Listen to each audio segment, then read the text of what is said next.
So let's go through really quickly why hypoallergenic is so important. What you're looking at here at the top is you're looking at the gut lining. So you can see at the top and bottom the gray areas. This would be considered the skin of the digestive tract. And if you look over to the left of the slide, you'll see that those cells are very closely packed together. And then as you move from left to right, you'll see that there's these bigger gaps in the gray zone. And if you look down at the bottom, you'll see the gray zone, and I'm just sort of illustrating here that this is directly connected to the bloodstream. And in the lumen, or the part of the intestine that is hollow, where the food comes down before it's absorbed, you'll see small food particles, the little spheres, as well as large food particles that maybe weren't digested enough up in the stomach and higher intestine.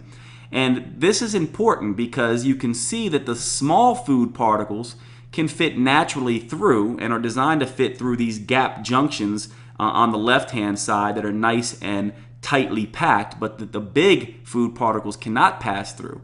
However, when the gut becomes leaky, it now has a situation where those large food particles can pass through and actually end up getting in the bloodstream. So if you look down at the bottom, you'll see that the small food particles that pass through don't trigger an immune response.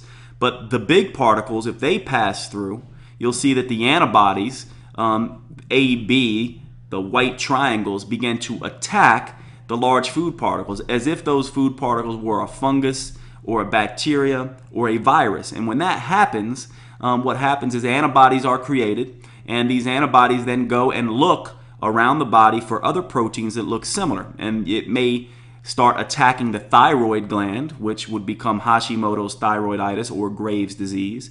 Or you may find that it starts attacking the nervous system lining, which would become multiple sclerosis. Or perhaps there's a protein sitting on the lumen of the gut, or the gut lining, that looks like these. That would become Crohn's disease or ulcerative colitis. And essentially what I'm showing you here is how this immune reaction from not being able to digest your food and having these large food particles pass through in the bloodstream can not only lead to metabolic issues, but can also lead to autoimmune conditions.